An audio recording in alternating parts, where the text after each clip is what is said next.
रेखाय दातुं मुनीन्द्रैः समागत्य तिष्ठन्तमानन्दकन्दं परब्रह्मलिङ्गं भजे पाण्डुरङ्गं मनोजवं मारुततुल्यवेगं जितेन्द्रियं बुद्धिमतां वरिष्ठम् वातात्मजं वानरयूथमुख्यं श्रीरामदूतं शरणं प्रपद्ये।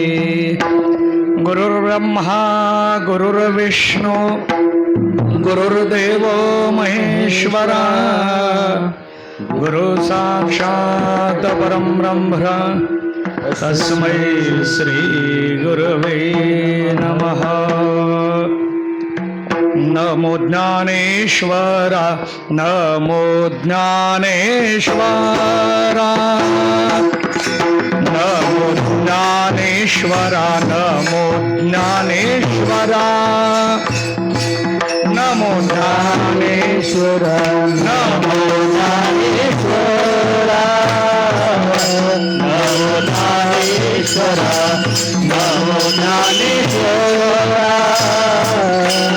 निवृत्ते उदारा सोपान देवा निवृत्ते उदारा सोपान देवा मुक्ताबाई नमो त्रिभुवन पावनी मुक्ताबाई नमो त्रिभुवन पावनी निवृत्ते उदारा सोपान देवा निवृत्ते उदारा सोपान देवा मुक्ताबाई नमो त्रिभुवन पावनी मुक्ताबाई नमो त्रिभुवन पावनी आतत्रय जननी देवा प्रिये आतत्रय जननी देवा प्रिये मुक्ताबाई नमो त्रिभुवन पावनी मुक्ताबाई नमो त्रिभुवन पावनी आतत्रय देवाजियो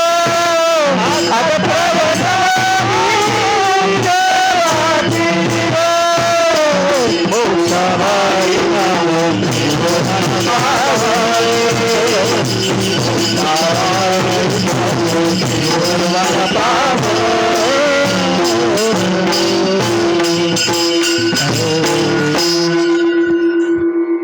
जाणीव नेणीव भगवंते नाही हरी उच्चारणी पाही मोक्ष साधा। नारायण हरी उच्चार नामाचा तेथे कळी काळाचा रीघ नाही। तेथील प्रमाण नेनवे वेदांसी ते जीवजंतूसी केवी कळे।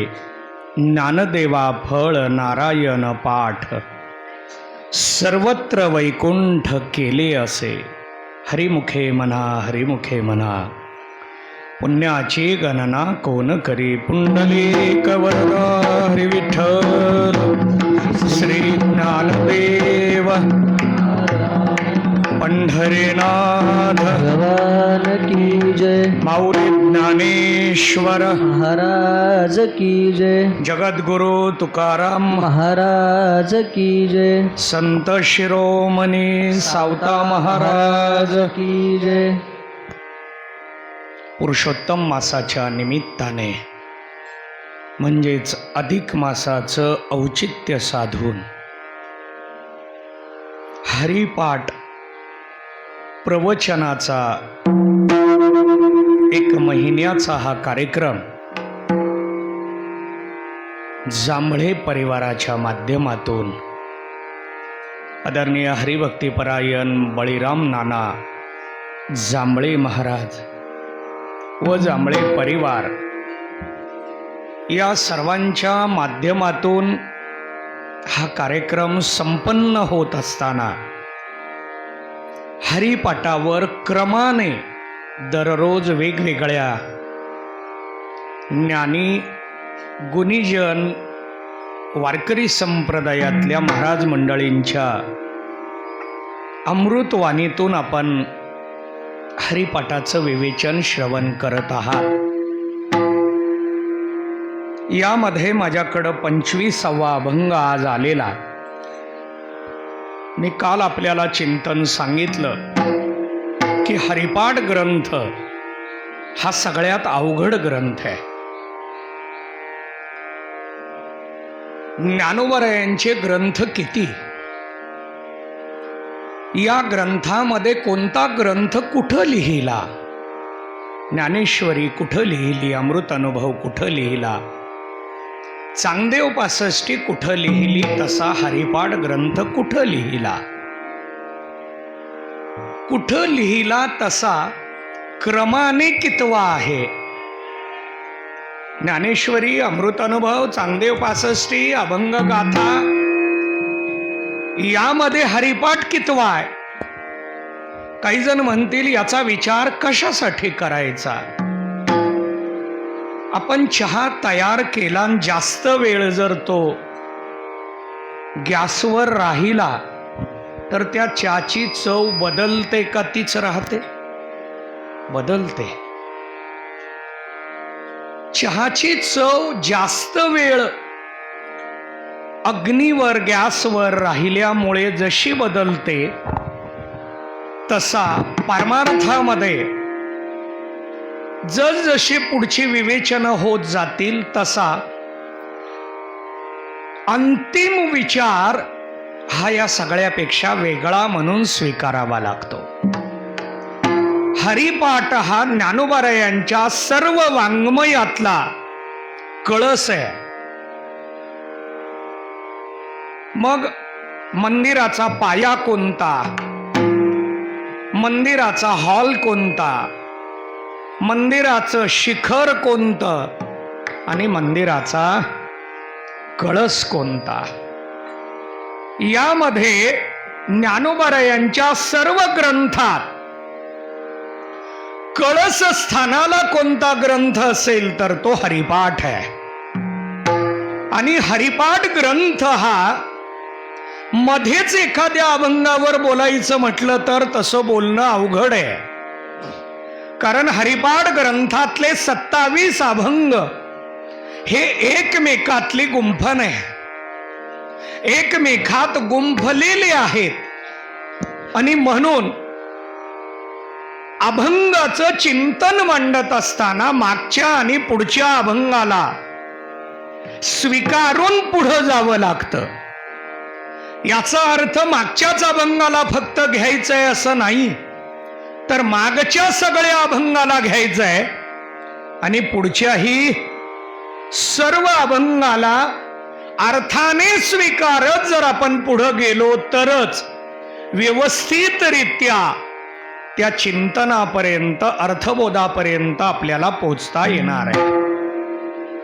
म्हणून काल आपण जप तप कर्म क्रिया नेम धर्म यामध्ये जप शब्दाने 3ऱ्या अभंगाला पोहोचलो, पहिल्या अभंगाला पोहोचलो.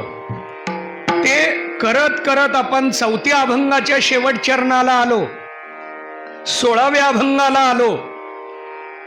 आपला अभंग तर 24वा चालूच होता, ते पाहत 26व्या अभंगाला आलो. जप एक शब्द पाहत असताना पाठीमागही जावं लागलं आणि पुढेही जावं लागलं. याचं कारण काय तर हरिपाठातले 27 अभंग हे एक एक कडी आहे आणि ती कडी दुसऱ्या कडीमध्ये गुंफली आहे, अशी एक साखळी तयार झाली आहे. 27 कड्यांचा साखळीने युक्त असा हरिपाठ ग्रंथ आहे. त्यात आज आपल्याला पाहायचं आहे तो 25वा अभंग आहे. म्हणजेच मागचे 24 अभंग पाहात या अभंगाकडं यायचंय. या अभंगात येत असताना 24 अभंगाची प्रस्तावना स्वीकारून या अभंगाकडे पाहावं लागतं. कारण या अभंगामध्ये ज्ञानोबारायांनी आपल्याला भगवंताचं लक्षण मांडलंय की भगवंत कसा आहे. आज थोडा अवघड चिंतन मांडतो. त्यामध्ये भगवंत हा निराकार आहे का भगवंत हा साकार आहे. भगवंत कसा आहे याचा विचार हरिपाठाचा 6वा अभंग शेवटचं चरण. हरिपाठ मंडळ. हरी दिसे पुस्तक घेऊन बसला हुआ आहे. बघा, काल मी भरपूर प्रश्न विचारले आणि म्हणून आज पुस्तकच घेऊन बसला. चांगली गोष्ट आहे. पुस्तक का असेना पण लगेचच आपण त्या अभंगाला पोहोचणार आहे. घ्या अवश्य, काही अडचण नाही. पण 6वा अभंग शेवटच्या ज्ञानदेवा गोडी संगती. ज्ञानदेवा गोडी आणखीन एका अभंगात आहे. कितव्या अभंगात सांगता येईल का? मी कितव्या अभंगात, कोणता अभंग म्हटलं नाही. माझा प्रश्न काय आहे? कितवा अभंग, आकडा सांगायचा. कोणत्या म्हटलं की चरण सांगायचं. हा बघा, कॉन्फिडन्स दिसत नाही. क्रमाने पाठ केलाय नाही. चला ठीक आहे. चला 18व्या अभंगाच्या शेवटच्या चरणामध्ये ज्ञानदेवा गोडी हरिनामाची आणि 6व्यामध्ये संगती सज्जनी आहे. गोडी हा शब्द 2 ठिकाणी आहे आणि ते दोन्ही ठिकाणं शोधता आली पाहिजेत आपल्याला. बघा, शंभू झोपाय लागला म्हणून झेंडा पडला त्याच्या अंगावर.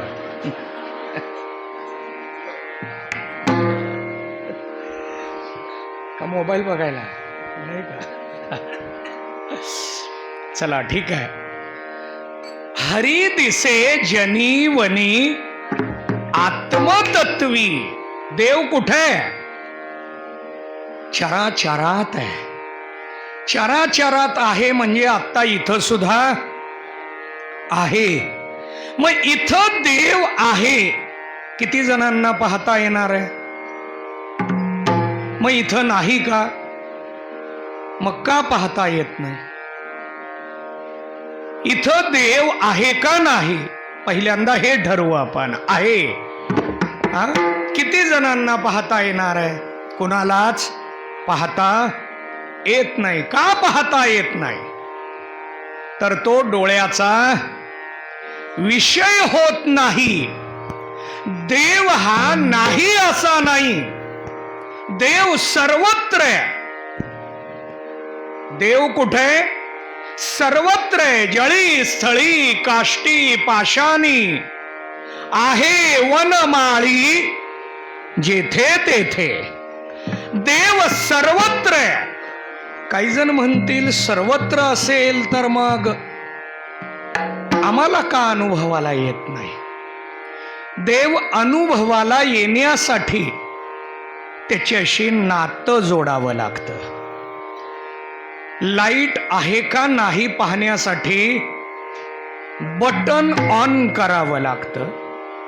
बटन ऑन आहे पण फॅन काही चालू होईना. का होईना?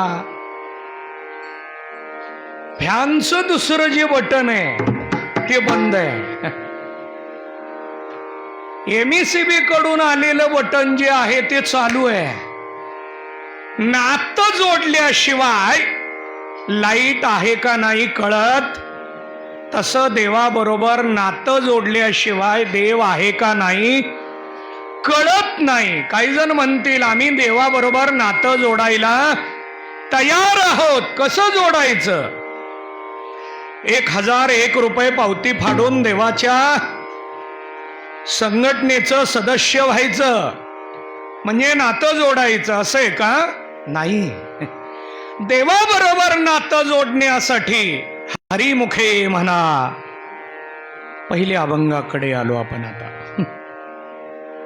हरिमुखे म्हणा पुण्याची गणना, हे नातं जोडण्याचा प्रकार आहे, पहिला प्रयत्न आहे.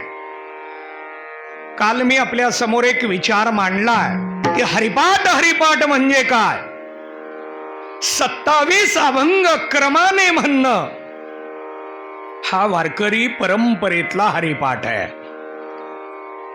पण साधकाचा हरिपाठ कोणता?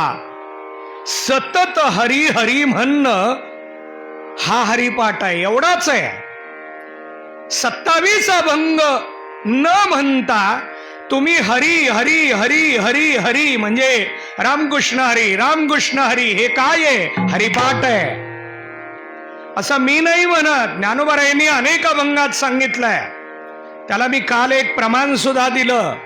संत मुक्ताईनी हरिपाठात एक विचार मांडलाय, हरिनाम पाठे, हरिनाम पाठ इति हरिपाठ. हरीच्या नामाचा पुन्हा पुन्हा उच्चार करणं याला काय म्हणायचं? हरिपाठ म्हणायचं. हरीच्या नामाचा उच्चार करणं हा हरिपाठ. आणि या हरीच्या उच्चारानं देवाबरोबर नातं जोडलं जातं. बघा, काही जण म्हणतील याला पुरावा, प्रमाण, संदर्भ कुठे? एकनाथ महाराजांनी हरिपाठामध्ये 23व्या अभंगात विचार मांडलाय. आपण आपली काळजी चिंता करत बसायची गरज नाही.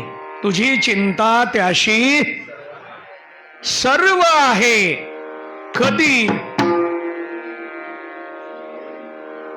मी जाणीवपूर्वक उत्तरार्ध सांगितला, कारण आपण सगळे आता ज्ञानोबारायांच्या हरिपाठात आहे. मग एकनाथ महाराजांच्या हरिपाठाकडे पण जायचंय आपल्याला. आता पुढच्या अधिकापर्यंत एकनाथ महाराजांचा हरिपाठ पाठ करायचा. ज्यांनी पाठ केला त्यांना बक्षीस दिलं जाईल. आता काय बक्षीस हे 14 तारखेला सांगणार.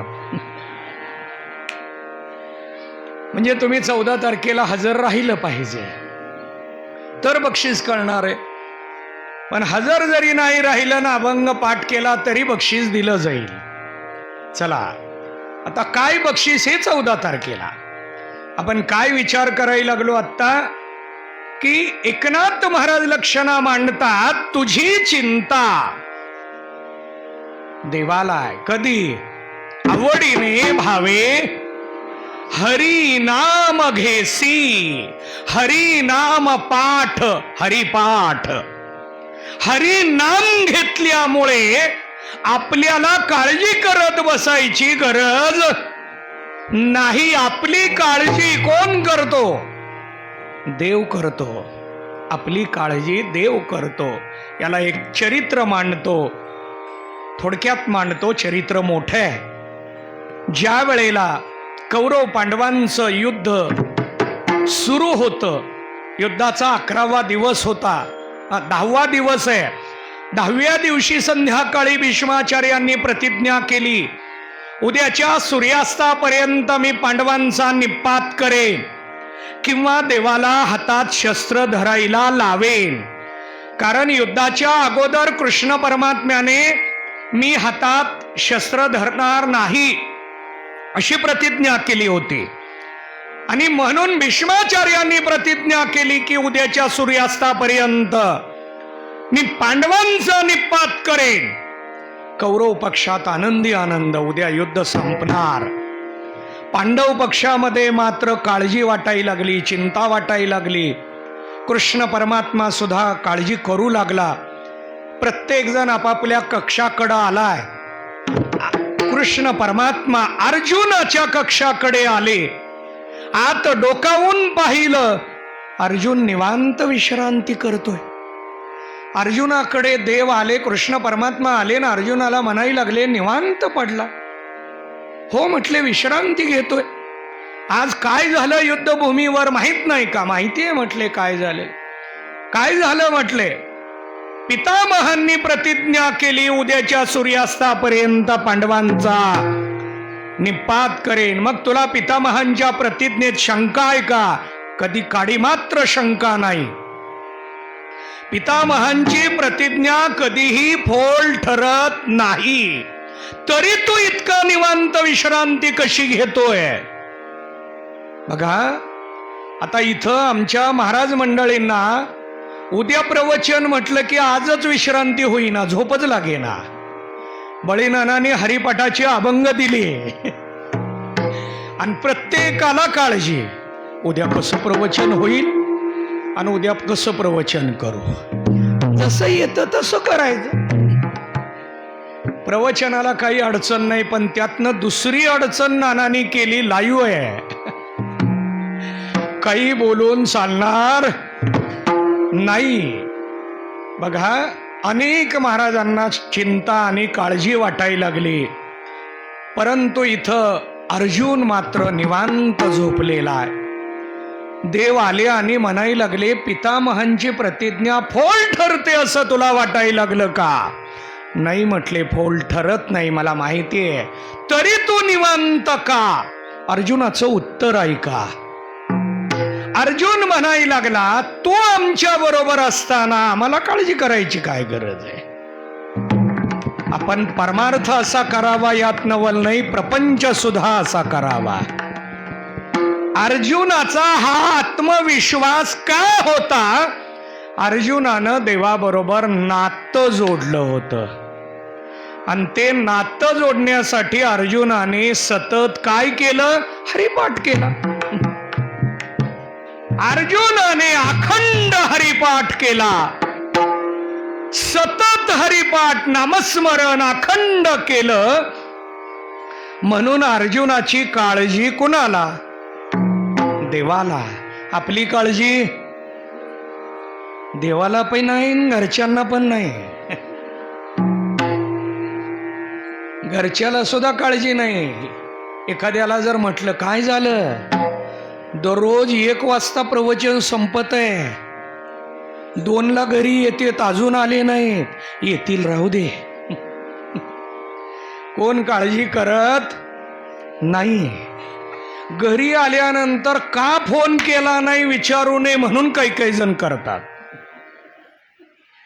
जाऊ दे, आता त्यात वेळ नको खर्च करायला, आपल्याला आहे त्यालाच वेळ कमी पडतोय.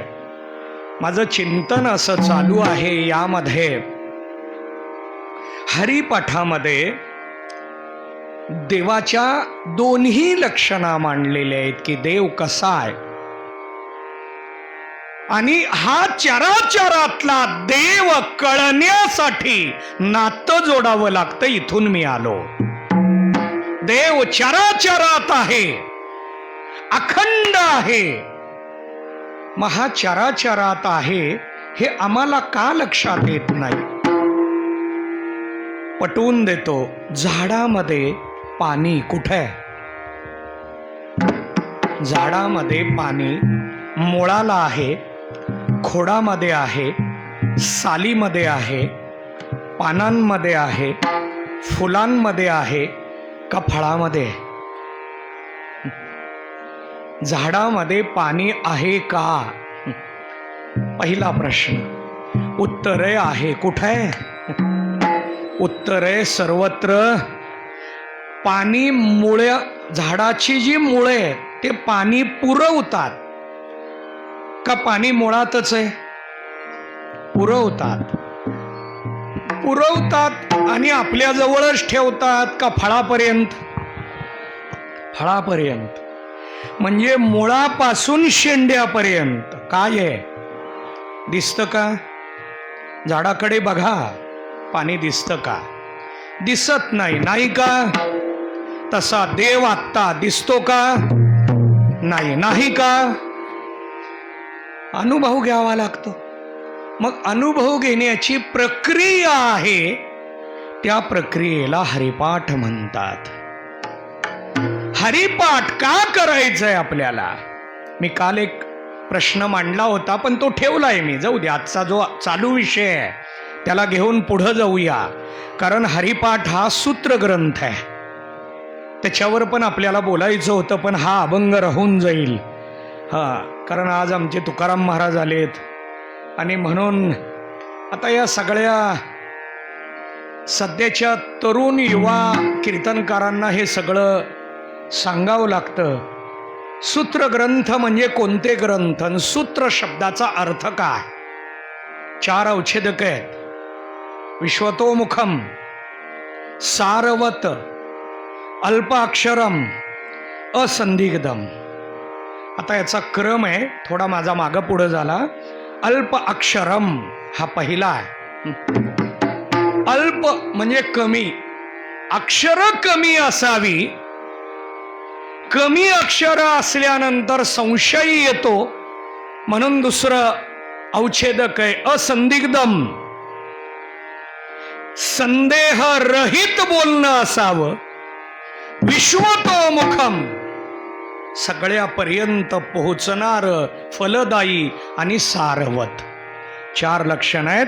विस्तार करत नाही. पुन्हा वेळ उरला, रिकामा राहिला, शिल्लक राहिला तर आपण त्याच्याकडं जाऊया.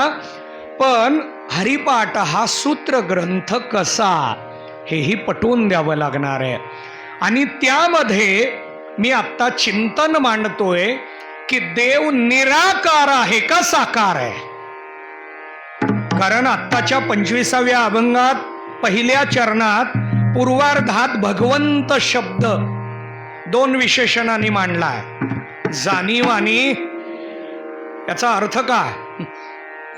आता हे अध्यात्माच्या दृष्टीनं अवघड आहे, पण मी तुम्हाला हरिपाठातनं पटवून द्यायला लागलोय. जाणीव शब्दाचा अर्थ आणि नेणीव शब्दाचा अर्थ. जाणीव म्हणजे ज्ञान आणि नेणीव म्हणजे अज्ञान असा काही मंडळी घेतात. पण इथला नेणीव शब्दाचा अर्थ काय घ्यायचा. असा कोण आहे. भगवंत आहे. माझा प्रश्न आहे असा भगवंत आहे का असा परमात्मा आहे. काही जण म्हणतील परमात्मा आणि भगवंत वेगळे आहेत का. नक्की वेगळे आहेत. पटवून देतो कसे वेगळे आहेत ते. परमात्मा म्हटलं की फक्त निराकार, साकार नाही. आणि भगवंत म्हटलं की साकार, निराकार नाही. परम आत्मा इति परमात्मा. आत्मा साकार आहे का निराकार आहे. अवघड होईल आता सगळ्याला. कारण येताना नाश्ता बघा, पुढं बोलायच्या अगोदर कळलं सगळ्याला. आत्मा हा परम आहे. इथं बसलेल्या किती जणांच्याकडे आत्मा आहे. श्रोती किती हुशार आहेत. सगळ्याकडं आत्मा आहे. कुठे आहे आत्मा. कुठे आहे. शरीर आत आहे. आत आहे म्हणजे बाहेर नाही. आपल्या सगळ्याचा एक समज आहे की आत्मा आत आहे, पण आत्मा सर्वत्र आहे. आत्मा कुठे आहे. आत पण आहे आणि बाहेर पण आहे. पण आतल्याला आत्मा म्हटलं आणि तोच बाहेर मानला की त्याला ब्रह्म म्हटलं. ब्रह्म वेगळा आणि आत्मा वेगळा नाही. तोच ब्रह्म आहे आणि तोच आत्मा आहे. त्यालाच आलेली ही विशेषण आहेत. मग आत्म्याला जाणीव नेणीव नाही का भगवंताला जाणीव नेणीव नाही. आता याच्यासाठी मला प्रक्रिया मांडावी लागणार आहे. अभंगाचा अवघड आहे म्हणून मी सुरुवातीला अवघडात घुसलोच नाही. मी हरिपाठात आणलं तुम्हाला. भगवंत 6व्या अभंगाकडे नेला. हरी दिसे जनी, हरी दिसे वनी, हरी दिसे आत्मतत्वी. आत्मा हे मी पटवून द्यायला लागलोय. हरी कुठे. आत्माच हरी आहे. मग आत्मा हरी आहे हे आम्हाला हरिपाठाशिवाय कळत नाही. मग हरिपाठ म्हटल्यानंतर कळणार आहे का हरिपाठ वाचल्यानंतर कळणार आहे? हरिपाठ अभ्यासल्यानंतर कळणार आहे का हरिपाठ चिंतन केल्यानंतर कळणार आहे? हरीच आत्मा आहे, मग कळलं पाहिजे हरी कोण आहे. आम्हाला हरी पण कळला पाहिजे, मग आत्मान हरीची तुलना करता येईल. आम्हाला हरीची तुलना करायची आहे, कारण हरिपाठात हरी सांगितला आहे. हरिपाठात राम सांगितला, कृष्ण सांगितला का शिव सांगितला? हरी सांगितला आहे. राम, कृष्ण, शिव हे पर्यायी शब्द म्हणून काही काही ठिकाणी आले. काही काही ठिकाणी सर्वाघटी राम देहादेही कितवा अभंग आहे? हरिपाठ मंडळ. चला ठीक आहे, सर्वाघटी राम. चला आता गीता पाठांतर मंडळाला प्रश्न विचारतो.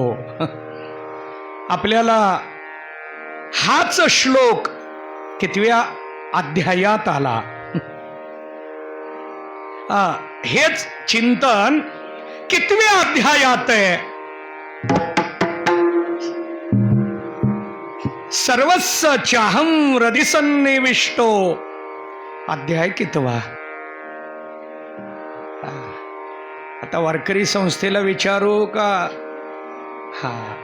15वा अध्याय. चला आता कॉपी केल्यामुळं पुन्हा बारकावा. कितवा श्लोक आहे? गीता पाठांतर. चला हाच अर्थ आणखीन एका श्लोकात आहे. ईश्वर सर्वभूतानां हृद्देशेऽर्जुन तिष्ठति भ्रामयन् सर्वभूतानि यंत्रारूढानि मायया. जाऊ द्या, अवघड करत नाही. 18वा अध्याय भगवद्गीता. आणि त्यामध्ये लक्षणा मांडली की ईश्वर हा, भगवंत हा प्रत्येकाच्या हृदयामध्ये आहे. याला अध्यात्मानं आत्मा म्हटलं. ज्ञानोबराय त्यांना हरी म्हणतात. हरी दिशे आत्म तत्वी. हरी कुठे? आत्मतत्वात आहे. मग हरी आत आहे का बाहेर आहे? हरी आत्मतत्वात आहे, तसा तो वनात आहे. हरी दिसे वनी. वनात म्हणजे नेमकं वनात झाडात आहे का जनात पण आहे? हरी दिसे जनी स्वल्पविराम, वनी स्वल्पविराम, आत्मतत्वी. हरी कुठे आहे? जनात, वनात, आत्मतत्वात. आता थोडं अवघड करतो, लक्ष द्या. जन म्हटलं की चेतन आणि वन म्हटलं की जड. जड सो क्या है? जड कशाला म्हणतात?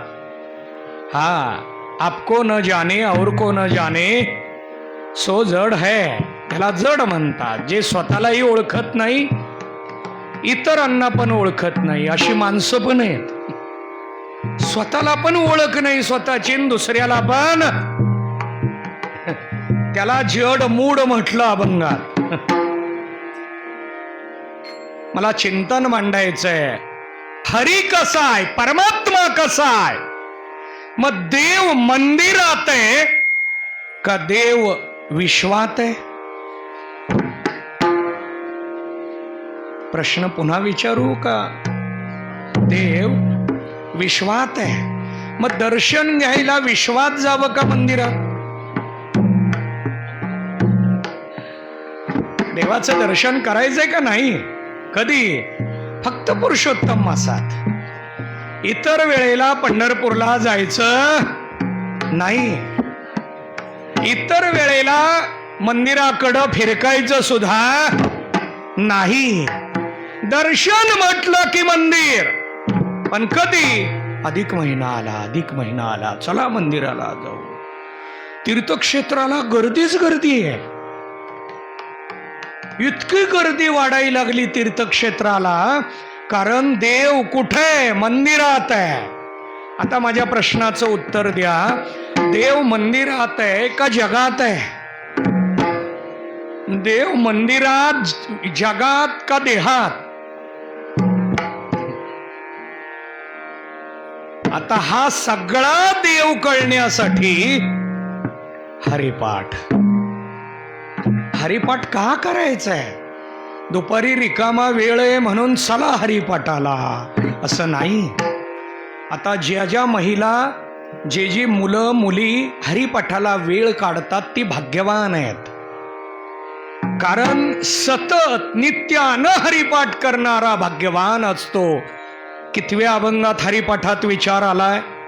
तो भाग्ये विनटला. काढा पुस्तक. मोक्षरेखे आला, हरिपाठाचा 6वा अभंग, 3रं चरण. मोक्षरेखे आला तो भाग्ये विनटला, साधूचा अंकीला पाठ करावं म्हणून बोलतो बरं का. मी काही तुमची परीक्षा घेत नाही, आणि परीक्षा घेणं पण माझा तेवढा पण अधिकार नाही, कारण मी हरिपाठाला हजर नसतो. त्यामुळं मला नैतिक अधिकार नाही. पण तुमच्याकडनं घडावं. तुम्ही एवढा वेळ देताय, वेळ काढून येताय. बघा, प्रत्येक जण प्रपंचातला, कामधंद्यातला, घरातला, कुटुंबातला वेळ काढून येणं खूप जड असतं. त्यातल्या त्यात पुरुषांपेक्षा महिलांना खूप जबाबदाऱ्या असतात, आणि त्या सगळ्या जबाबदाऱ्या बाजूला ठेवून हरिपाठाला, श्रवणाला, कार्यक्रमाला येणं हे सहज शक्य नाही. ज्यांचं कर्म अनुकूल आहे, ज्यांचं भाग्य उदयाला आलं, तीच मंडळी फक्त श्रवणाला, हरिपाठाला, सेवेला हजर राहतात. आणि म्हणून हरिपाठ जो करतो त्याला परमात्मा कळतो. आता थोडं पुढं घेऊन जातो आपल्याला. हा जो चराचरात आहे, हा चराचरातला परमात्मा साकार होतो, हा सगुण होतो, हा उपाधीला येतो. आता पटवून देतो, लक्ष द्या. एक झाड आंब्याचं आहे, आणि त्या झाडाला सुरुवातीला पानं लागली, पानानंतर त्याला फुलं आली, नंतर त्याला फळं यायला लागली, त्या फळाला परिपक्वता आली, आणि त्याच्यामध्ये रस निर्माण झाला. माझ्या प्रश्नाचं उत्तर द्या, आंब्याचा रस हा त्या फळाचा आहे का झाडाचा आहे?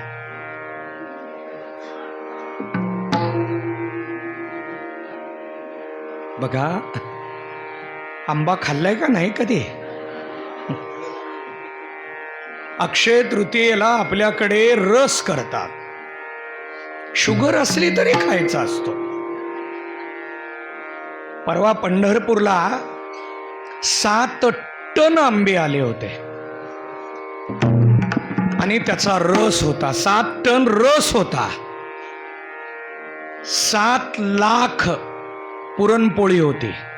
बऱ्याच जणाला हा आकडा आश्चर्याचा वाटेल. कुठं असतं काय असं?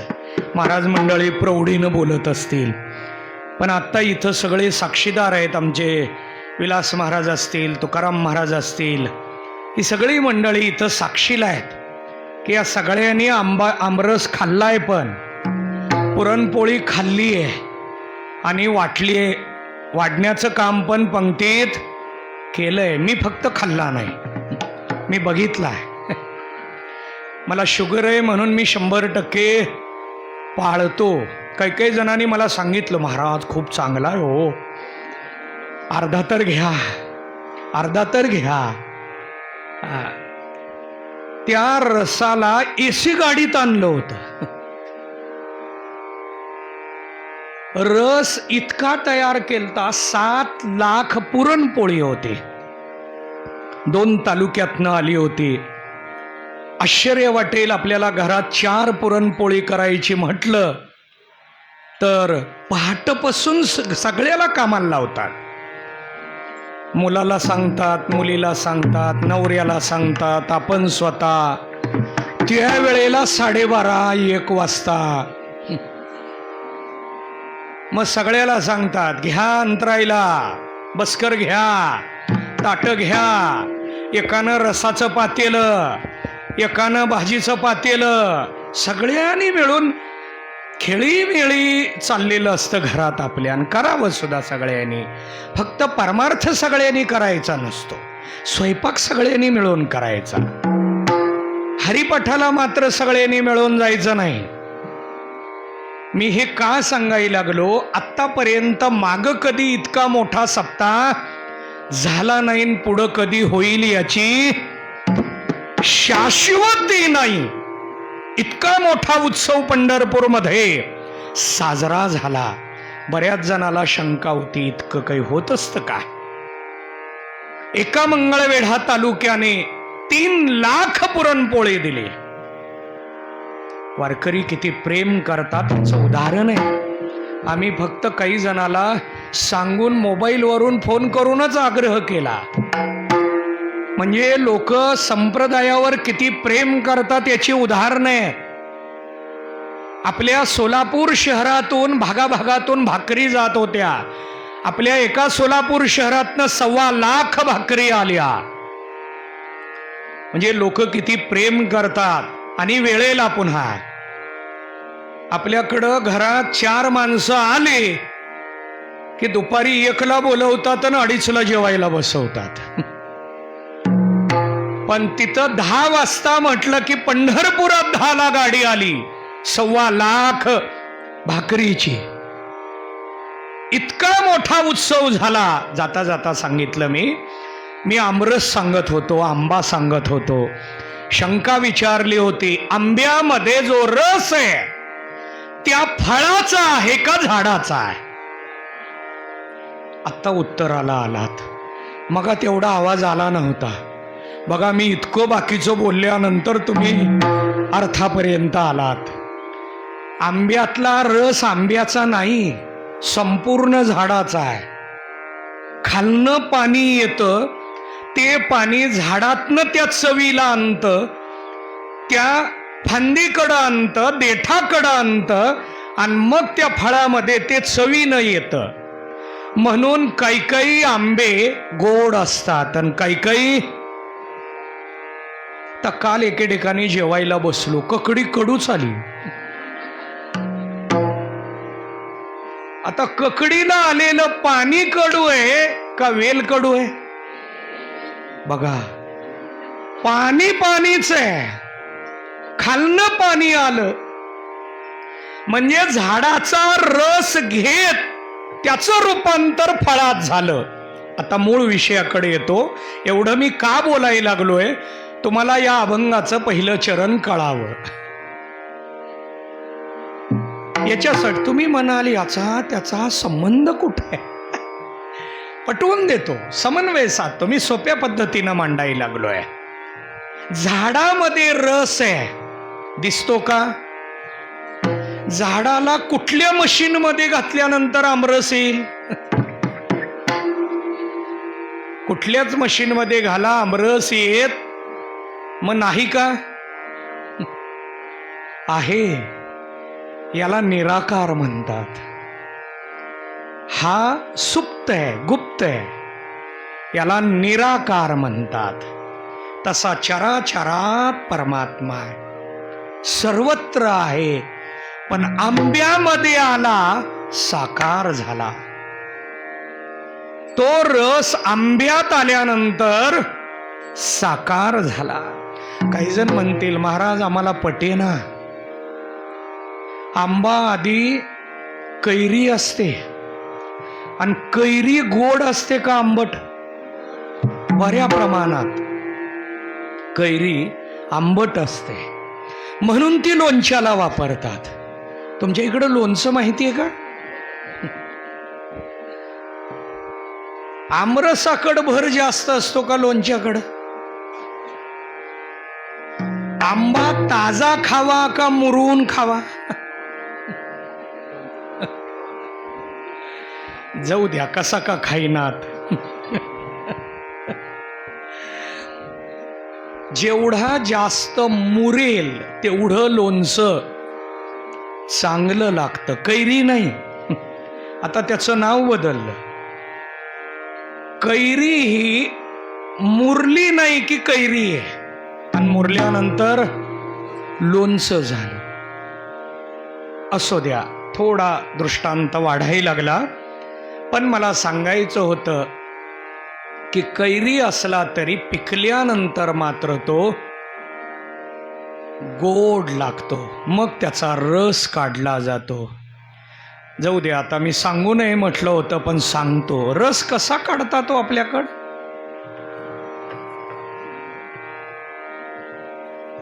त्याची साल पण धुवून काढतात.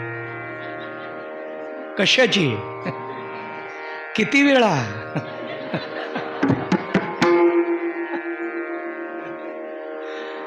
बघा, सगळ्याला माहिती आहे आंबा आहे तसा चांगला खाऊ द्यावा, साली सहित त्याला खरडून काढायचं. याला मुळा सहित खाणं म्हणतात. आणि म्हणून चला ठीक आहे, याच्या पुढचंही बोलता येणार आहे पण जास्त नको, कारण पुन्हा कानाला शुगर नको आंब्याच्या रसाच्या वर्णनामुळं. आणि चला ठीक आहे, मी चिंतन मांडत होतो की आमरस आंब्यात आला की साकार झाला, पण झाडात आहे त्यावेळेला निराकार आहे. तसा देव विश्वात आहे त्यावेळेला तो निराकार आहे, पण तो देहाला आला की त्याला साकार म्हणतात. आला नावा रूपा तुका म्हणे झाला सोपा, गुण आला विटेवरी पितांबर धारी. सुंदर हा परमात्मा गुणाला आला, साकार झाला की सुंदर आहे. नवे नवे निराकार असताना सुद्धा सुंदर आहे. हा परमात्मा निराकार असला तरी सुंदर आहे, आणि साकार झाला तरी सुंदर आहे. या सुंदर देवाला पाहिल्यानंतर आलेला अनुभव वेगळा. देखिला देखिला मायम्या देवाचा देव फिटला संदेह, निमाले तुझे पण. ज्ञानोबाराय लक्षणं मांडतात. देवादी देव पाहिला. देव पाहिला कधी? साकार झाल्यानंतर पाहता येतो. याचा अर्थ निराकार पाहता येत नाही असं नाही. निराकार देव पाहण्यासाठी ज्ञानदृष्टी लागते, साकार पाहण्यासाठी चर्मदृष्टी लागते, आणि या दोघांचं ऐक्य भगवंत पाहण्यासाठी भावदृष्टी लागते. आपल्याला अभंगातला भगवंत शब्द पाहायचा आहे आज. जाणीव नेणीव भगवंती नाही. जाणीव निराकाराच्या ठिकाणी नाही का भगवंताच्या ठिकाणी? बघा, नेणीव निराकाराच्या ठिकाणी नाही का साकाराच्या? आता हे तुम्हाला सगळ्याला जड जाणार आहे, म्हणून तर मी खूप सोपे व्यावहारिक दृष्टांत देऊन पटवून देत होतो. अभंग आपला 25वा आहे. आपण खूप पुढे आहे, त्यामुळं आता लोणचं मोरायला लागलंय. त्याला मीठ कुठलं असतं लोणच्याला? खडा मीठ असतं का बारीक? खडा मीठ मध्ये पांढरं का काळं? बघा, त्या मिठात पण प्रकार आहेत. सैंधव का साधं? आपल्याकडं मिठाचे इतके प्रकार आहेत. मिठाचे प्रकार मिठामुळं नाही, माणसांमुळं पडले. चला ठीक आहे, आपलं चिंतन चालू आहे. त्यामध्ये भगवंत हा भावदृष्टीने पाहायचा असतो. आणि म्हणून विटेवर उभा राहिलेल्या परमात्म्याला पाहत असताना ज्ञानोबाराय त्या देवालाच विचारतात, तुझ सगुण म्हणो की निर्गुण रे.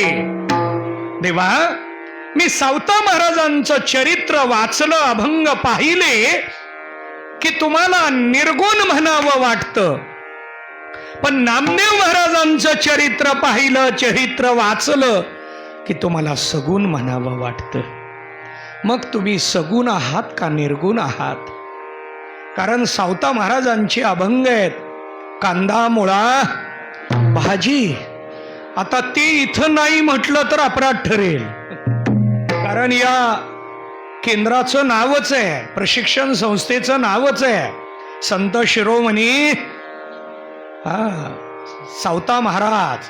त्यांचा अभंग आहे कांदा मुळा भाजी. माहितीये का कांदा मुळा? सगळ्याला माहिती आहे, फक्त मार्केटमधनं आणू वाटत नाही. कोण जायचं आणायला? आपल्याला पंक्तीला मुळा कांदा वगैरे द्यावा वाटतो का? काही जण म्हणतील महाराज पंक्तीला कांदा वाढवू नये, लाईव्ह चालू आहे. त्यामुळं मी कांदा बाजूला काढला लगे.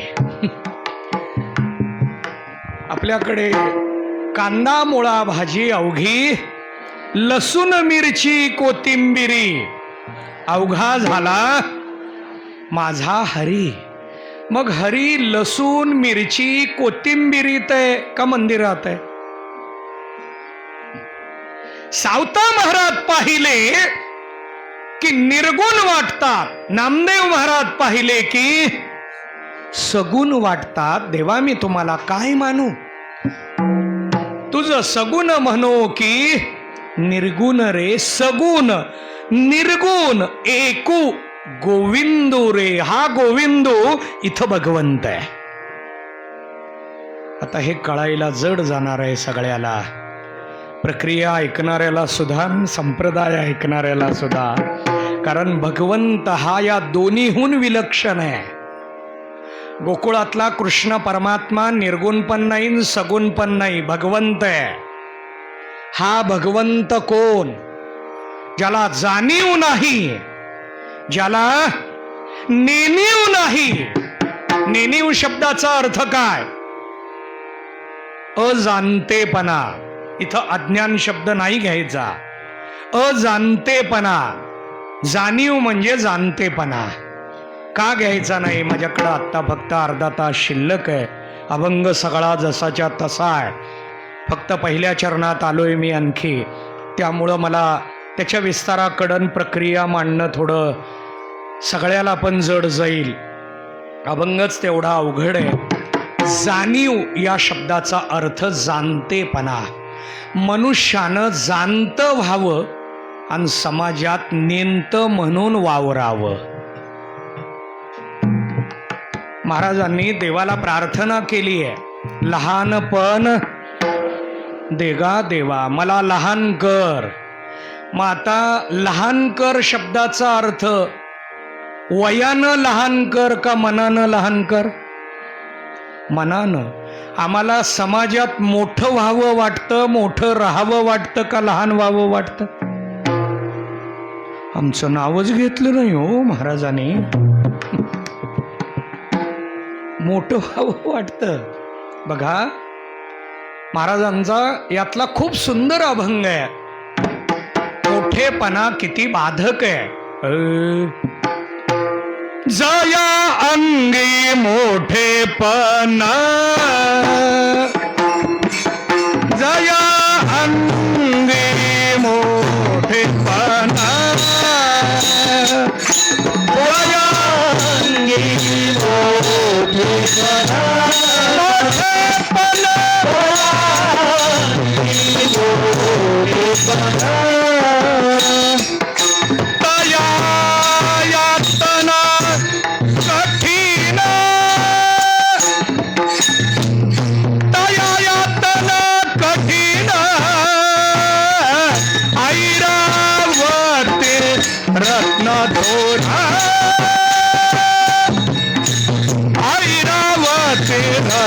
थोरा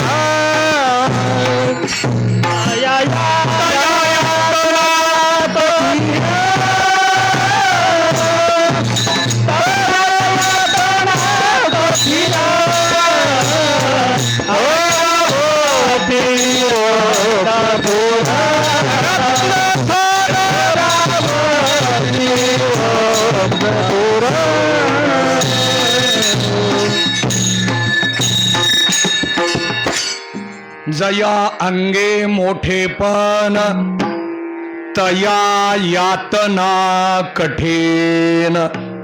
मोठेपणा आला की दुःख आहे. घरातला कर्ता व्हावं का घरातला सभासद व्हावं? सभासद व्हावं, सगळं जागेवर. आणि कर्ता झालं की पाणी भरायच्या दिवशी गल्लीत भांडण. कर्त्याने फक्त पाणी भरायचं नाही, भांडत भांडत पाणी भरायचं. कर्ता झालं की पिशवी घ्यायची आणि मार्केटला जायचं. कर्ता झालं की रेशन दुकानात साखर आणायला पाळीला उभा राहायचं. कर्ता झालं की सिलेंडरच्या रांगेत उभं राहायचं. हा कर्ता सांगायला लागलो मी. घरातला कर्ता व्हावं, मोठं व्हावं का सभासद व्हावं? आता मी हे कुटुंबातलं सांगितलं, आता मंडळातलं सांगतो. मंडळातला अध्यक्ष व्हावं का सभासद? सगळ्याला काय वाटतं? अध्यक्ष हेच आहे तो, किती दिवस झाले. आपल्याला पंक्तीत बादली घ्यायची माहित नाही, आपल्याला पंक्तीत कधी वाढायचं माहित नाही. या भाविक वारकरी मंडळाचे शहर अध्यक्ष हरिभक्तीपरायण संजय पवार महाराजांचं इथं आगमन झालेलं आहे. बसा, पुढं बसा. बघा, आपण चिंतन करत होतो यामध्ये जाणीव म्हणजे जाणतेपणा. मोठं झालं की वेदना भरपूर आहेत, म्हणून मोठं होऊच नये असं आहे का? श्रीमद भागवतामध्ये सनत कुमारांचं वर्णन आहे. हे 4 भाऊ आहेत. ब्रह्मदेवाने यांना जन्माला घातलं. हे मानसपुत्र आहेत. हे 4 जन्मले, पण सृष्टी उत्पत्तीला यांचं सहकार्य मिळेल म्हणून ब्रह्मदेवाने यांना जन्माला पाठवलं, पण यांनी सृष्टी उत्पत्तीसाठी मदत केली नाही. उलट देवाला आशीर्वाद मागितला की आम्ही वयाचे 5 वर्षच आयुष्यभर राहावं असा आम्हाला आशीर्वाद द्या. हे सनत कुमार 4 युगात आहेत, पण वय किती? 5. नेमतेच राहिले, पण अधिकारानं जाणतेत. तसं आपण पण जाणत व्हावं आणि नंतर नेमत व्हावं. म्हणून महाराजांचा एक अभंग आहे, जाणोनी नेनते करी माझे मन. देवा, माझं मन पहिल्यांदा जाणत करा आणि जाणत ठेवू नका. जाणतेपणा दुःख भरपूर आहे. वारीला गेलो की रस्त्यात कुणीतरी म्हणतं, महाराज या वर्षी दिंडीत चहा नाही का? दिंडीचे प्रमुख झालात की सगळ्याच्या चहाची काळजी करायची, हरिपाठाची काळजी करायची नसते. संघटनेचं अध्यक्ष झालं की मीटिंगला सगळ्याला फोन करायची काळजी करायची असते. महाराज फोनच आला नाही, मेसेज बघावा सवय नाही. बघा, जाणत झालं की दुःख असतं. आणि म्हणून मी सवयच वेगळी ठेवली. माघवारीला पण पहिल्या पंक्तीला बसतो, कारण आलेले सगळे माझ्यासाठी येऊ नका असं जाहीर करतो मी. तुमच्यासाठी दिंडी करा, तुमच्यासाठी हरिपाठ करा, तुम्ही परमार्थ करा. दिंडी प्रमुखासाठी वारी करू नका. तुम्ही तुमच्यासाठी नाही तर आपल्याकडं चालणारी दिंडी प्रमुखासाठी चालायला लागलो. जागेवर ट्रक मधली बॅग यावी. महाराज चालून पाय दुखायले, गुडघे धरले, कोण बॅगच आणून देईना. बिगर बॅगचं यावं मागवारीला. 4 दिवस एकच कपडे घालावे, सकाळी वेगळे संध्याकाळी वेगळे, दोघाला उचलणार नाही असली बॅग ट्रकमध्ये, आणि ती बॅग आणण्याची जबाबदारी दिंडी प्रमुखावर. माझं म्हणणं आहे अशा मंडळींनी लाईव्ह मधून दिंडी बघावी. आपण दिंडीचा आनंद घ्यावा हे मला सांगायचं. यातून येऊ नका असं सांगायचं नाही. माझ्या बोलण्याचा असा अर्थ करू नका. माझ्या बोलण्यातला भाव लक्षात घ्या. दिंडी प्रमुखावर भार टाकू नका, कारण ते तुम्हाला प्रवृत्त करत असतात. ते तुम्हाला घेऊन जाण्यासाठी अट्टहास करत असतात. आणि म्हणून जाणोनी नेन ते, जाणत करा आणि नेंत करा, म्हणून लहानपण देगा देवा, देवा मला लहानपणा दे. मग लहानपणा आपणच घ्यायचा आहे का देव पण घेतात? आता लहानपणा घ्यायचा आहे का अजाणतेपणा घ्यायचा आहे? एक एक शब्द पुढे न्यायला लागलो लक्षात येण्यासाठी.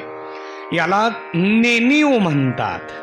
अजाणतेपणा म्हणजे नेणीव आणि जाणतेपणा म्हणजे जाणीव. आजचा माझा अभंग आहे. जाणीव नेणीव भगवंती नाही, भगवंताकडं जाणतेपणा पण नाही आणि नेमतेपणा पण नाही. बघा, तुकाराम महाराजांची पत्नी जिजामाता, या जिजामातेला तुकोबाराय आवली म्हणून संबोधायचे.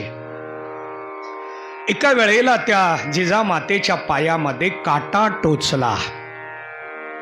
डोंगरावर भाकरी घेऊन जात असताना तुकोबारायांना भाकरी म्हणजे जेवणाचा डबा घेऊन जायचा आहे, आणि म्हणून जात असताना मार्गामध्ये पायात काटा टोचला. भगवंतानी गुराख्याचं रूप धारण केलं. जिजामातेजवळ आले, हातात पाय घेतला आणि पायातला काटा काढू लागले. पण ही जिजामाता आहे, तुकाराम महाराजांची पत्नी आहे. ती म्हणायला लागली, आता काढायला आला, टोचवलाच का? टोचताना जाणीव नव्हती का तुझ्याकडं? महाराज सांगतात त्याच्याकडं जाणीव पण नाही आणि नेणीव पण नाही. का हो? टोचाई लागलेलं देवाला कळलं नाही का? पुढं काटा आहे, जिजामातेचा पाय अलीकडे, तो पाय काट्यावर पडेल, त्या पायात काटा टोचेल, हे देवाला कळत नाही का? याची जाणीव नाही का? पण महाराज सांगतात देवाकडं जाणीव नेणीव भगवंती नाही. देवाकडं या दोन्ही गोष्टी नाहीत. हे जर आम्हाला कळायचं असेल तर भगवंत असा आहे, कसा आहे? जाणीव रहित आहे, नेणीव रहित आहे. हा भगवंत कळण्यासाठी हरी उच्चारणी सदा, त्याच अभंगातले शब्द आहेत. फक्त मधले 2 शब्द मी ठेवले, अर्थासाठी ठेवले. आणि हे विवेचनात परवानगी आहे, हरिपाठ म्हणताना परवानगी नाही. विवेचन वर्णन करत असताना याला अन्वय पद्धत म्हणतात. शब्द अन्वयाने माग पुढं करून अर्थाने घेता येतात. सदा हरी उच्चारण केलं, सदा हरी नामाचा पाठ केला की मग आपल्याला कळणार आहे भगवंत जाणीव रहित आहे, भगवंत नेणीव रहित आहे. तरी या भगवंताला जगातलं सगळं कळतं. आता देवाला काटा टोचाई लागलेला कळला नाही, पण टोचलेला कळला. कळला का नाही? तसं आपण पण जेवायला बसताना देवाला कळतं जामून जास्त घेतले का कमी घेतले. अन्नदात्याला जरी नाही कळलं तरी काटा काढणाऱ्याला मात्र देवाला म्हटलं बरं का, इथला काटा काढणारा दुसरा डोक्यात घेऊ नका. जिजामातेचा काटा काढणारा हा जो भगवंत आहे, या भगवंताला हे सगळं लक्षात येतं. मग हा भगवंत कुठं बसून हे सगळं पाहतो? बघा, या सृष्टीमध्ये जीव किती आहेत, या सृष्टीमध्ये मानव किती आहेत? जारज, उद्भिज, श्वेदज, अंडज, प्रत्येकामध्ये जीव आहे. मग याच्यामध्ये पशु, पक्षी, कीटक, प्रत्येकाकडं जीव आहे. पण हे प्रत्येकाला भरण पोषण जागेवर न करतो. देव कुणालाच उपवाशी ठेवत नाही, सगळ्याला जागेवर पोच करतो. म्हणजे जाणीव आहे का नाही? मग जाणीव असताना ज्ञानोबरा इथं जाणीव नेणीव असं काम नाही लागले. भगवंताकडं जाणीव नाही, नेणीव नाही, कोणती नाही. भगवंत नामस्मरणामध्ये जाणीव नेणीव रहित होतो. नाहीतर मूळ भगवंताकडे जाणीव सुद्धा आहे आणि नेणीव सुद्धा आहे. आपण पण भजनामध्ये बसलो की घड्याळ कळतं का? काही जण म्हणतील भजन करणाऱ्याला विचारा ना, आम्ही कुठं भजनाला जातो? आम्ही हरिपाठ मंडळातले आहेत, भजन मंडळातले कुठं आहेत? आपल्याकडं हे गट इतके पक्के आहेत. हरिपाठ मंडळ आपला टाळ भजनी मंडळाला देत नाही, आणि भजनी मंडळ आपला टाळ हरिपाठ मंडळाला जाऊ दे हरवू नये म्हणून देत नसतात. हा भाग वेगळा. पण आपले हे गट पण इतके पक्के आहेत, ही सुद्धा जाणीव त्याला आहे. बघा, ही जाणीव आहे. मग जाणीव नेणीव कुठं नाही? या अभंगाचा अर्थ का फक्त म्हणायचंय अभंग? जाणीव नेणीव भगवंत म्हणायचंय का फक्त? मग याचा अर्थ नेमका काय?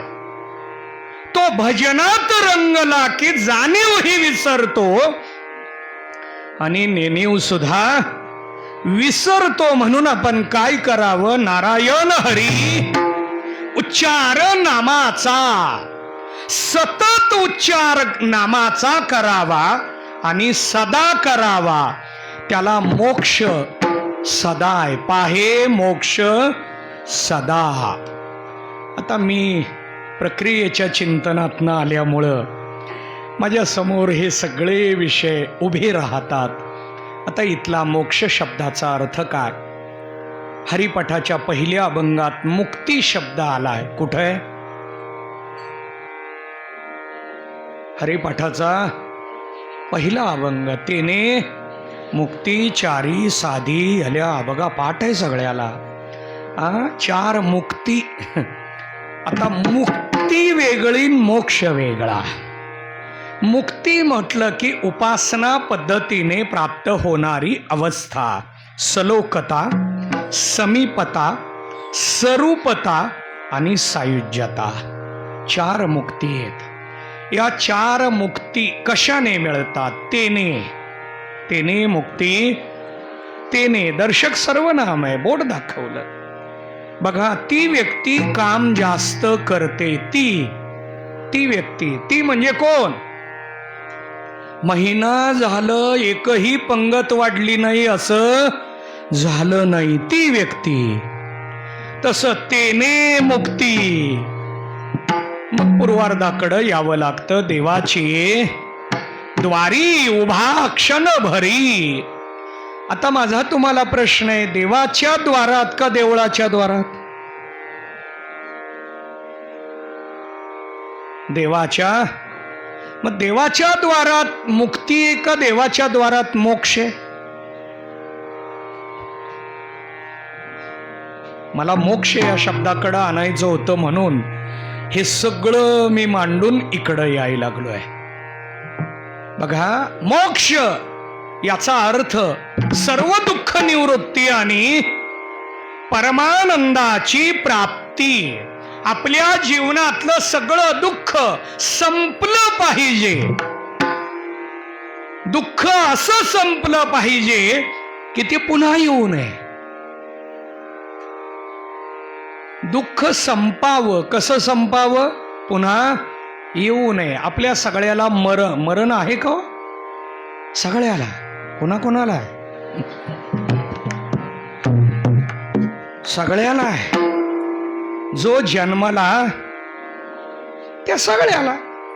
ज्याला जन्म आहे त्याला मरण आहे. मग जन्म कुणाला? देहाला का आत्म्याला? देहाला जन्म आहे म्हणून मरण सुद्धा देहाला. आता जन्म शब्दाची व्याख्या मांडतो. दोन देहाचा संयोग म्हणजे जन्म आणि दोन देहाचा वियोग म्हणजे मृत्यू. मरण म्हणजे काय? दोन देहाचा वियोग. काही जण म्हणतील हे दोन कुणाचे? पती आणि असं नाही. आपल्या प्रत्येकाला 3 देह आहे. यातले पहिले 2 स्थूल आणि सूक्ष्माचा संयोग म्हणजे जन्म आणि या दोनाचा वियोग म्हणजे मृत्यू, मरण. यात सूक्ष्म देहाला यात मरण नाही. स्थूलाला मरण आहे. जाऊ द्या, विषयांतर व्हायला नको. माझा विचार चालू आहे यामध्ये. मोक्ष पटवून द्यायला लागलो मी. याच अभंगातलं पहिलं चरण चालू आहे. पाही मोक्ष सदा हरी उच्चारणी पाही मोक्ष सदा. मोक्ष सदा. मोक्ष मिळाला की तो सदाच असतो. मोक्ष कधी कधी असतो का? चहा कधी कधी असतो का मोक्ष? तुमच्या इकडं चहा माहितीये का वस्तीत? निराळे वस्तीत चहा कधी कधी असतो का सदा असतो? चहा. मोक्ष कधी कधी का सदा? अहो मोक्ष सदाच आहे. पुन्हा सदा पद मांडायची गरज काय? ज्ञानोबरायांनी शेवटचा सदा शब्द मांडलाय. पाही मोक्ष सदा.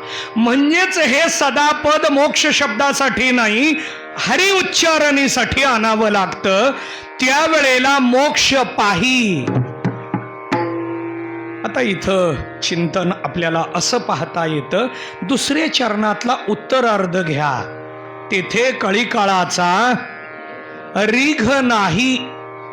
रीघ शब्दाचा अर्थ पुन्हा पुन्हा. कळीकाळ कायमचा संपला म्हणजेच याला मोक्ष प्राप्त झाला. मग कळीकाळ या शब्दाचा अर्थ जो काळ आमच्या देहाला घेऊन जातो. आयुष्य खातो काळ सावधान. आपलं आयुष्य कोण खातो? काळ खातोय. म्हणून या देहाचं वर्णन करत असताना तुकोबाराय सांगतात, नाशिवंत देह जाणार साकार. नाशिवंत देह जाणार साकार. नाशिवंत देह जाणार साकार. नाशिवंत देह जाणार साकार. आयुष्य खातो काळ सावधान. आयुष्य खातो काळ सावधान. नाशिवंत देह जाणार साकार. नाशिवंत देह जाणार साकार. आयुष्य खातो काळ सावधान. आयुष्य खातो काळ सावधान. नाशिवंत देह जाणार साकार. नाशिवंत देह जाणार साकार. नाशिवंत देह जाणार साकार. नाशिवंत देह जाणार साकार. नाशिवंत देह जाणार. नाशिवंत देह जाणार साकार. आयुष्य खातो काळ सावधान.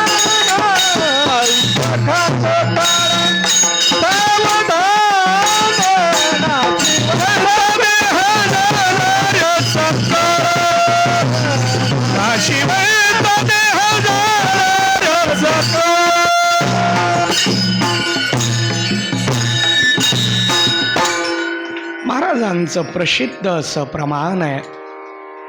आणि यामध्ये महाराजांनी लक्षण मांडलं, आयुष्य खातो काळ. आपलं आयुष्य कोण खातोय? काळ. कळी काळ म्हणतो आपण त्याला. म्हणून महाराजांनी आणखीन एका अभंगामध्ये सांगितलंय की देह काय काळाचा आहे. देह हे काळाचे धन कुबेराचे, येथे मनुष्याचे काय आहे. देह कोणाचा आहे? काळाचा आहे. म्हणून तो घेऊन जातो. आता जाताना आपल्या आपल्या चपला आपण न्यायच्या का दुसऱ्याच्या? आपल्या न्यायच्या. तसा काळ आपला आपला देह घेऊन जातोय. मग तो पुन्हा पुन्हा नेतो. याला रीघ म्हणतात.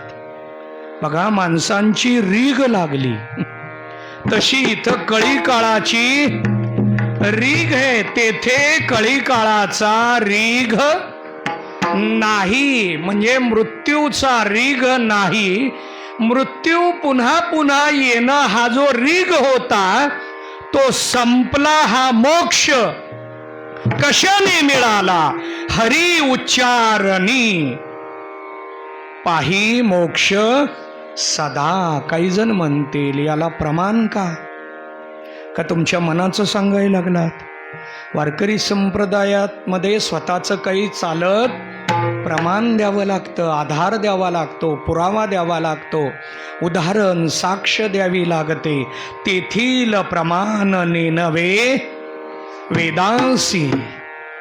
इथं वेदाचा पुरावा प्रमाण देऊन विचार मांडतात. बघा, वेद सुद्धा याला जाणू शकत नाही हे नाम. इथं या पद्धतीनं मांडलं गेलं. ते जीव जंतूशी केवी कळे. आता आपल्यासारख्या जीवाला हे कसं कळणार आहे? केवी कळे, कधी कळणार आहे? आणि म्हणून आपल्याला हरिपाठ कळावा. मी काल सांगितलंय, हरिपाठ सोपा नाही. सगळ्यात अवघड काय असेल तर हरिपाठ आहे. साधना भरपूर आहेत. साधनांची नावं घ्यायला लागलो तरी राहिलेला वेळ संपेल. इतक्या साधना आहेत. नाना साधनाच्या केल्या खटपटा. साधना भरपूर आहेत.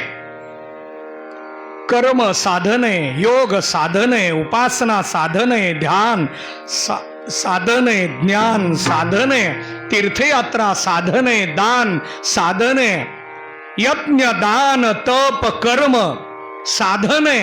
साधना भरपूर आहे. पण या सगळ्या साधनेच्या तुलनेमध्ये नाम सांगितलं. नाम संकीर्तन साधन पै सोपे. साधन सोपे पण घेणारा शहाणा तो धनी. तुका म्हणे सोपे आहे सर्वाहुनी. सर्वापेक्षा सोपे. पण सर्वापेक्षा सोपं असलं तरी घेणारे किती आहेत? घेणारा जो आहे त्याला शहाणं म्हणतात. आता माझा तुम्हाला प्रश्न आहे, नाम सोपे का अवघड आहे? चला, ह्याच प्रश्न शब्द बदलून मांडतो. नाम सोपं केलं का सोपं आहे?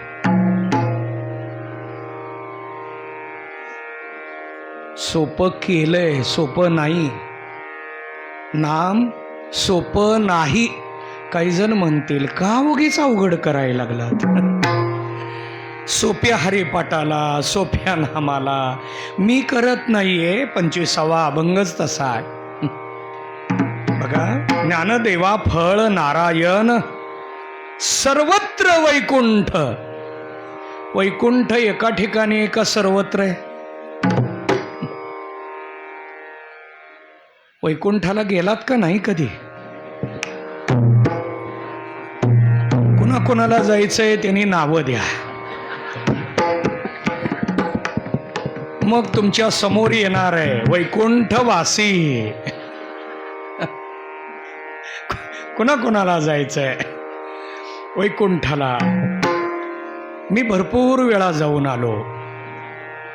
म्हणून तुम्हाला सांगतोय की कुणाकुणाला जायचंय वैकुंठाला, तुम्हाला घेऊन जातो मी. कारण पंढरपूर हे वैकुंठ आहे.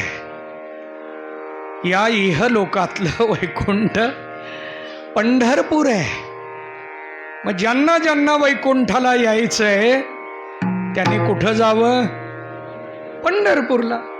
मग पंढरपूर एका ठिकाणी आहे का सर्वत्र आहे? एका ठिकाणी. मग ज्ञानोबा इथं सर्वत्र वैकुंठ कसं म्हणाय? अवघड आहे. मी अभंग सांगायला लागलो. आज माझ्या समोर अवघड अभंग आहे, पण मी खूप विनोदानं, व्यवहारानं, सोप्या शब्दात आपल्याला पटवून द्यायला लागलोय. कारण हे चिंतन जर तात्विक मांडायचं झालं तर खूप कठीण आहे आणखी. पण मी तात्विकच मांडलंय, पण व्यवहाराला धरून मांडलंय. आणि त्यामध्ये या अभंगात ज्ञानोबाराय आपल्याला सांगतायत की तुम्ही काय करा, तर फक्त हरिमुखे म्हणा, हरिमुखे म्हणा पुण्याचे गणना. फक्त हरी हरी हरी हरी हरी. नाथ महाराज याच्या पुढे जाऊन सांगतात, हरी हरी म्हणताना, हरिपाठ करताना पथ्य पाळा. शुगरच्या मंडळींनी गोळ्या खाताना पोळ्या पथ्य पाळावं, तसं हरिपाठ करताना पथ्य पाळावं. हरिपाठाच्या वेळेला पथ्य कोणतं आहे? हरिपाठ करताना पथ्य पाळावं, पण कोणतं? एकनाथ महाराज सांगतात, हरी बोला हरी बोला, ना तरी आबोला व्यर्थ गलबला. हे पथ्य आहे. हरिपाठ करायचंय पण बडबड. आपलं काय असतं? दोन अभंगाच्या मध्ये बोलतो आपण. भजनात जर एक अभंग संपला आणि दुसरा चाल लावेपर्यंत त्या गल्लीतला निरोप या कानात.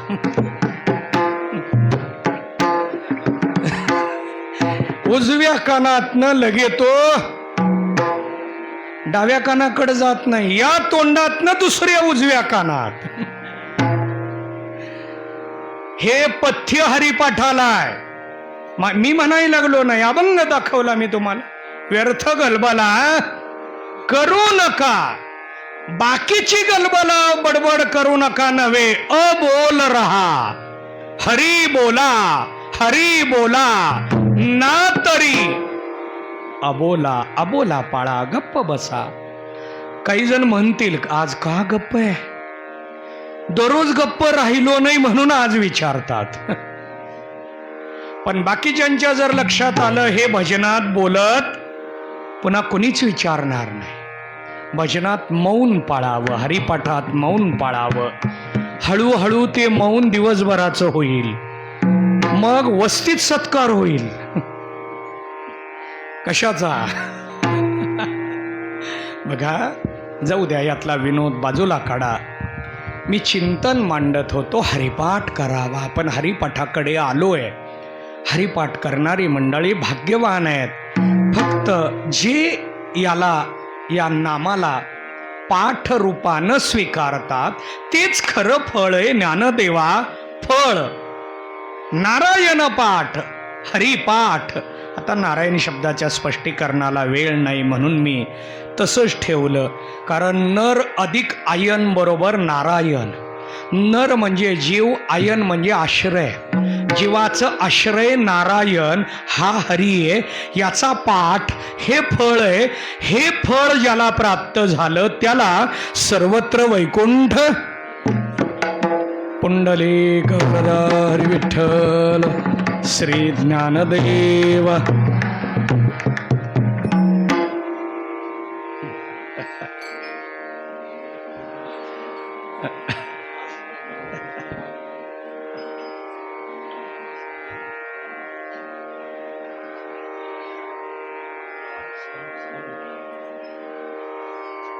हे घेता का?